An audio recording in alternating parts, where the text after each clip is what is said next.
საქართველოში სამუშაოს აქტიურად მაძიებელთა 13.9% დაუსაქმებელია, ამ და სხვა თემებზე გიყვებით რამდენიმე წუთში.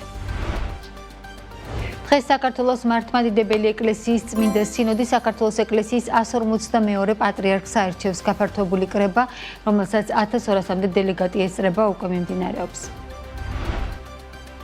თბილისის მსგავსად სხვა თვითმმართველ ქალაქებსაც ტაქსის ლიცენზიის გაცემა შეეძლებათ. ნებართვის გაცემისთვის ქალაქები სიპების დაფუძნებას შეძლებენ.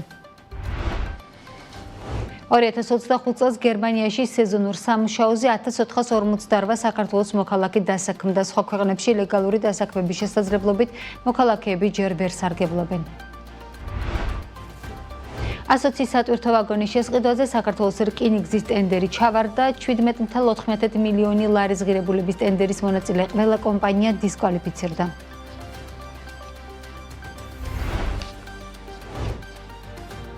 მოგესალმებით, ეს BMG რეგიონის წამყვანი ბიზნეს მედია სააგენტო. საქმიან ამბებს BMG-ს გუნდთან ერთად ნინო ტაბატაძე წარმოგიდგენთ. საქართველოში სამუშაოს აქტიურად მაძიებელთა 13.9% დაუსაქმებელია. ყველაზე მაღალი უმუშევრობის დონე კი თბილისშია და 17.9% შეადგენს. საქსტატის მონაცემებით მაღალი ეკონომიკური ზრდის მიუხედავად 2025 წელს საქართველოში უმუშევრობის დონე არ შემცირდა და კვლავ 13.9% შეადგინა. ოფიციალური სტატისტიკით შარშან დასაქმება შემცირდა, თუმცა ასევე შემცირდა სამუშაო ძალაც, ანუ ის ადამიანები, ვინც სამსახურს აქტიურად ეძებენ. ამასთან უმუშევრობის დონე ქალაქის ტიპის დასახლებებში წინა წელთან შედარებით 1.3% პუნქტით გაიზარდა, ხოლო სოფლის ტიპის დასახლებაში 2.1% პუნქტით შემცირდა. საქსტატის თანახმად უმუშევრობის დონე ყველაზე მაღალი 15-დან 19 წლის ასაკობრივ ჯგუფშია და 39% შეადგენს, ყველაზე დაბალი კი 65 წლის და უფროსი ასაკის მოსახლეობაშია 3.5%, რის უმთავრეს მიზეზს წარმოადგენს შესაბამის ასაკობრივ ჯგუფში აქტიურობის დაბალი მაჩვენებელი.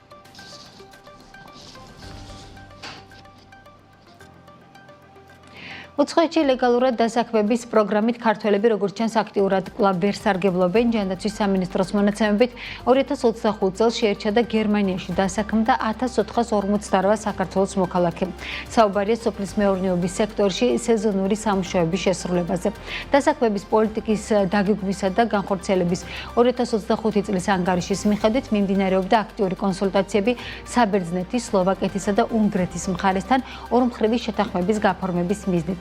ცირკულარული შრომითი მიგრაციის მიმართულებით ხელშეკრულებები შესაბამისი ოქმებით უკვე გაფორმებულია 4 პარტნიორ ქვეყანასთან, კერძოდ გერმანიასთან, ისრაელთან, საფრანგეთთან და ბულგარეთთან. თუმცა ანგარიში მხოლოდ გერმანიის დასაქმების სტატისტიკაა მოყვანილი. დანარჩენ ქვეყნებში დასაქმების შესაძლებლობით მოქალაქეები ჯერჯერობით ვერ სარგებლობენ.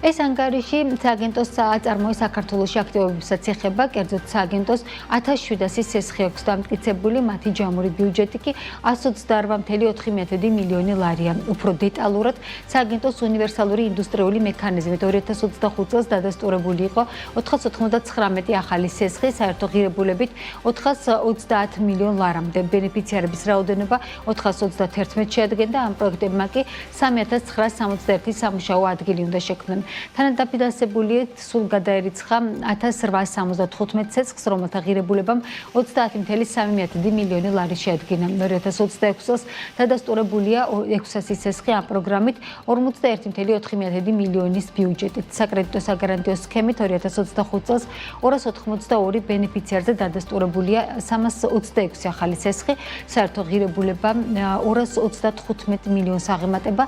სავარაუდო სამუშაო ადგილების მოცულობა არის 931, გარანტია კი განთავსებულია 298 ცეცხლზე, რამაც 59 მილიონს მიაღწია. 2026 წელს დადასტურებულია ამ მიმართულებით 350 ახალი სესხი, 50 მილიონის ბიუჯეტიც. რაც შეეხება მიკრომეწარმეობის ხელშეწყობის პროგრამას, შარშან დადასტურდა 56 მილიონ ლარამდე ღირებულების 1216 სესხი, რომელმაც 2740 სამუშაო ადგილი უნდა შექმნას. თანადაფინანსება კი სულ გადაერიცხა 1215 ცეცხლს, გარანტია განთავსდა 1305 ცეცხლზე. გაწეულმა თანადაფინანსებამ ახალ დაარსებულ ცეცხლებზე შეადგინა 2.6 მილიონი ლარი, ხოლო განთავსებულმა გარანტიამ 47.5 მილიონ ლარს გადააჭარბა. 2026 წელს უკვე დადასტურებულია 800 ახალი ცეცხლი, მათი ბიუჯეტი კი 37 მილიონი ლარია. ეროვნულ ბანკში ელიან, რომ მიმდინარე წელს საბანკო სექტორის დაკრედიტების ზრდის ტემპი 14-დან 15%-ის ფარგლებში იქნება, თუმცა როგორც BMG-თან სების ფინანსური სტაბილურობის დეპარტამენტის უფროსი აცხადებს, მაღალი ეკონომიკური ზრდის და ინფლაციის პირობებში შესაძლოა საკრედიტო პორტფელის ზრდის ტემპი წელს უფრო მაღალიც იყოს. ამასთან დავით უტიაშვილის განცხადებით, საყურადღებოა ანაბრების ზრდის დინამიკაც, რომელიც ამ ეტაპზე სესხების ზრდის ტემპს უსწრებს. ცნობისთვის ბოლო თვეების განმავლობაში ბანკებში საკრედიტო აქტივობა შედარებით დაჩქარდა და მარტის მდგომარეობით 15%-ს მიაღწია. ხათანაო პირობებში გრძელვადიანად მიმოჩნია ჩვენ ბაზარზე საკრედიტება უნდა იყოს დაახლოებით 13-14%, ანუ გრადი დონე, თუმცა იმ დროს როცა არის თქვა შედარებით მაღალი ინფლაცია, შედარებით მაღალი ეკონომიკური ზრდა, ხო მარტში 10.2% დაფიქსირდა, ძალიან მაღალია, ცხადია, ამას შეიძლება გარკვეულწილად დააჩქაროს საკრედიტო აქტივობა, თუმცა ვფიქრობთ, რომ სხვათა პირობებში დაახლოებით 14-15% არის ის, რაც წელს არის მოსალოდნელი. ასევე საინტერესო დინამიკა გვაქვს ანაბრებში, რომელიც დაახლოებით 18% იზრდება მიმდინარე პერიოდში. ეს მნიშვნელოვანი ფაქტორი არის, რომ როცა ანაბრებში ასეთი ზრდა გვაქვს, ცხადია, ესეც ეხმარება როგორც საკრედიტო აქტივობას, ასევე ეკონომიკურ ზრდას და აქაც საინტერესო დინამიკა აქვს, რაც ვაკვირდით. საავიაციო საწოლზე ფასის მკვეთრი ზრდის ფონზე ავიაციის სექტორში მნიშვნელოვანი გადალაგებებია. ავიაბილეთები ძვირდება, ავიაკომპანიებმა კი რეისების მასობრივი შემცირება დაიწყეს. წინაპირასთან შედარებით საავიაციო საწოლზე ფასი მცირედით შემცირდა, თუმცა ახლო აღმოსავლეთის კონფლიქტამდე არსებულთან შედარებით ფასები მაინც გაორმაგებული რჩება. გლობალური ავიაციის კრიზისი აისახება ქართულ ბაზარზე. ზოგიერთმა ავიაკომპანიამ, რომლებიც საქართველოს ბაზარზე ოპერირებენ, რეისები მაისის შემდეგ ივნისშიც გააქვეს. სპეციალისტები ამბობენ, რომ ავიარეისების კლება განსაკუთრებით ბათუმის აეროპორტში ფიქსირდება.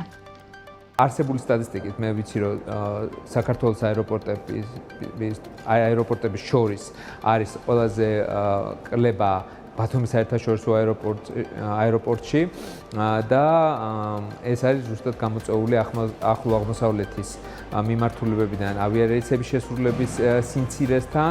საქართველოს ავიაციო ბაზარზე სხვა თბილისში და ქუთაისის აეროპორტებში შედარებით სტაბილური მდგომარეობა და შეინიშნება პოზიტიური ტრენდი, თუმცა კიდევ და კიდევ მივდივართ დაგეგმარების და პროგნოზირების საკითხთან, რაც დღეისათვის საკმაოდ რთულია.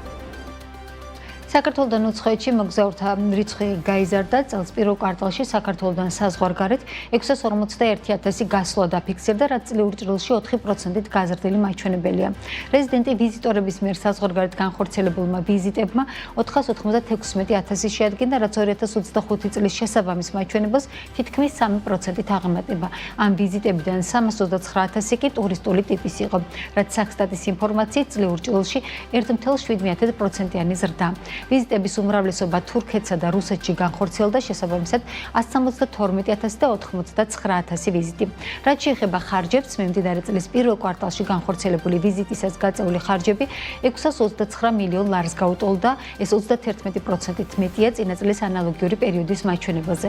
ყველაზე მეტი თანხა 229 მილიონის საყიდლებზე დაიხარჯა, რასაც საკუთრებსა და განთავსებაზე გაწეული ხარჯები მოყვება.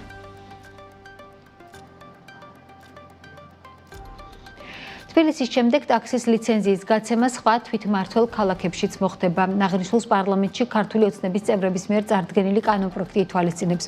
დოკუმენტის თანახმად შესაბამისი ლიცენზიის გაცემის უფლება თვითმმართველი ქალაქების მიერ დაფუძნებულ სიპებს ექნებათ.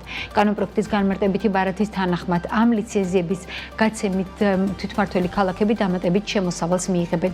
უფრო კონკრეტულად კი კანონპროექტი თვითმმართველი ქალაქების მიერ დაფუძნებულ იურიდიულ პირებს ექნებათ შესაძლებლობა გასცენ ნებართვა მუნიციპალიტეტის ფარგლებში რეგულარული სამგზავრო გადაყვანის და ტაქსით გადაყვანის თაობაზე. ამასთან თავად თვითმმართველი ქალაქი განსაზღვროს ნებართვის საფასურს, ასევე დაჩქარებული მომსახურების საფასურსაც.